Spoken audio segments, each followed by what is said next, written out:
Meu querido ouvinte e amigo, a paz do Senhor, a nossa meditação de hoje, a nossa palavra de reflexão, ela se encontra na segunda epístola universal do apóstolo Pedro, no capítulo 1, no versículo 3 ao 11, que diz assim: Visto como o seu divino poder nos deu tudo o que diz respeito à vida, e piedade pelo seu conhecimento daquele que nos chamou por sua glória e virtude, pelas quais ele nos tem dado grandíssimas e preciosas promessas, para que por elas fiqueis participantes da natureza divina, havendo escapado da corrupção que pela concupiscência há no mundo, e vós também, pondo nisto mesmo toda a diligência, acrescentai à vossa fé a virtude, e a virtude a paciência, e a paciência a temperança, e a temperança a paciência, e a paciência a piedade, e a piedade a fraternidade, e a fraternidade o amor. Porque se em vós houver e aumentarem estas coisas, não vos deixarão ociosos, nem estareis no conhecimento do nosso Senhor Jesus Cristo. Pois aquele em quem não há estas coisas é cego, nada vendo ao longe. Vamos dobrar aqui a página.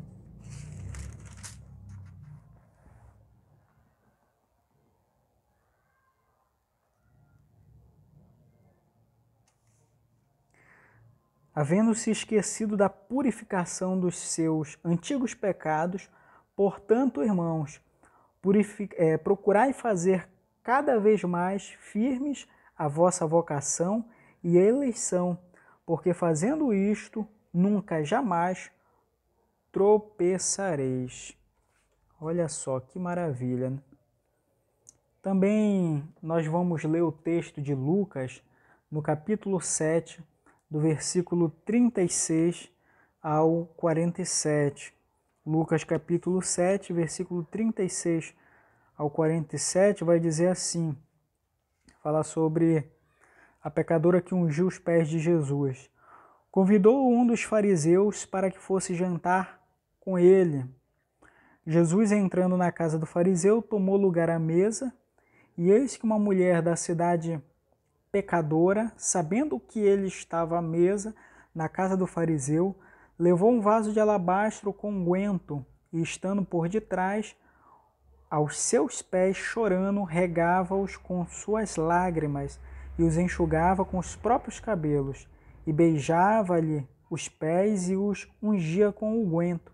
E ao ver isto, o fariseu que o convidara disse consigo mesmo: se este fora profeta, bem saberia que a qual é a mulher que lhe tocou, porque é pecadora. Dirigiu-se Jesus ao fariseu e lhe disse: Simão, uma coisa tenho a dizer-te. E ele respondeu: dize-a, mestre. Certo credor tinha 2 devedores, um lhe devia 500 denários e o outro 50. E não tendo nenhum dos dois com que pagar, perdoou-lhes a ambos. Qual deles, portanto, o amará mais? Respondeu-lhe Simão: suponho que aquele a quem mais perdoou. Replicou-lhe: julgaste bem. E voltando-se para a mulher, disse a Simão: vê esta mulher? Entrei em tua casa e não me deste água para os pés. Esta, porém, regou os meus pés com lágrimas e os enxugou com os seus cabelos. Não me destes ósculo. Ela, entretanto, desde que entrei, não cessa de me beijar os pés. Não me ungirtes a cabeça com óleo, mas esta com bálsamo ungiu os meus pés. Por isso te digo, perdoado-lhe são os seus muitos pecados, porque ela muito amou. Mas aquele a quem pouco se perdoa, pouco ama. Também eu convido você para nós lermos também um texto complementar de 1 Coríntios capítulo 15. 1 Coríntios capítulo 15, do versículo 1 ao 11, que diz assim: Irmãos, venho lembrar-vos o evangelho que vos anunciei, o qual recebestes e no qual ainda perseverais, e por ele também sois salvos, se retivertes a palavra tal como vô-la preguei, a menos que tenhais crido em vão. Antes de tudo vos entreguei o que também recebi, que Cristo morreu pelos nossos pecados, segundo as Escrituras, e que foi sepultado e ressuscitou ao terceiro dia, segundo as Escrituras, e apareceu a Cefas e depois aos 12. Depois foi visto por mais de 500 irmãos de uma só vez, dos quais a maioria sobrevive até agora, porém alguns já dormem. Depois foi visto por Tiago, mais tarde por todos os apóstolos. E afinal, depois de todos, foi visto também por mim, como por um nascido fora do tempo. Porque eu sou o menor dos apóstolos, que mesmo não sou digno de ser chamado apóstolo, pois persegui a igreja de Deus. Mas pela graça de Deus sou que sou, e a sua graça que me foi concedida não se tornou vã. Antes, trabalhei muito mais do que todos eles, todavia não eu, mas a graça de Deus comigo. Portanto, seja eu ou sejam eles, assim pregamos e assim crestes. E também, para finalizar aqui essa leitura, também convido você a ler Efésios capítulo 4, versículo 32, que diz assim: antes, sedes uns para com os outros, benignos, compassivos, perdoando-vos uns aos outros, como também Deus, em Cristo, vos perdoou. Bom, em um determinado momento, um senhor já idoso, ele congelou até a morte em sua própria casa. Ele era um homem de 93 anos que devia muito dinheiro à companhia de eletricidade. Por falta de pagamentos, a companhia restringiu seu uso de eletricidade e 4 dias após isso, o seu corpo, infelizmente, foi encontrado congelado. 2 semanas mais tarde, um procurador leu o testamento de Marvin, que era o nome do senhor, informando que ele deixara 600 vezes mais o valor da sua dívida para o centro médico local. Curioso, né? A morte de Marvin foi duplamente trágica. É horrível um senhor de idade congelar até a morte porque a companhia de energia elétrica cortou seu aquecimento. Dói mais ainda saber que ele poderia facilmente ter quitado todos aqueles pagamentos. Assim como ele, muitas pessoas sofrem desnecessariamente, sem necessidade, pela falta de poder espiritual. A vida, a morte e a ressurreição de Jesus forneceram tudo o que é preciso para viver uma vida que agrade a Ele. No entanto, nunca usam sua fé para ter acesso a tal recurso.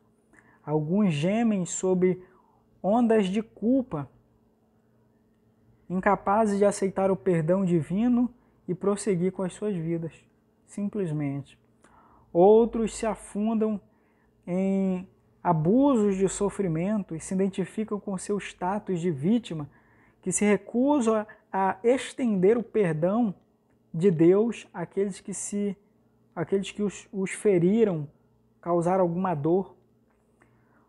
Como o servo miserável na parábola de Jesus, nenhuma das partes tem consciência de que foi perdoada. Milhões de moedas de prata. E se agitam em autocomiseração, agredindo qualquer um que lhe deva, sem moedas de prata. Ou seja, aquele que deve muito acaba agredindo, é perdoado, ainda acaba agredindo aquele que não tem a capacidade de perdoar aquele que lhe deve muito menos. Uma vida desprovida da graça como essa é uma fuga da realidade. A verdade é que Jesus veio ao nosso mundo e tornou sua graça disponível a todos que aceitam e queiram aceitar. Paremos de fingir e voltemos ao mundo real. A graça suficiente no banco, suficiente para pagar as suas dívidas e as dívidas das pessoas que pecaram contra você, que falharam contra você. Ou seja, a graça de Deus é muito grande.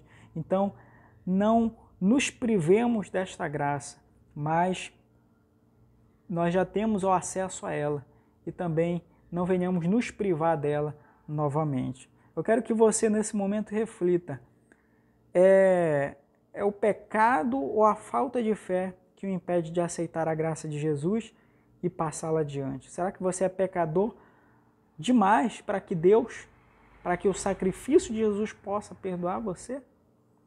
O que você precisa crer e o que você precisa fazer para se deleitar no perdão de Deus? O que é que você precisa fazer?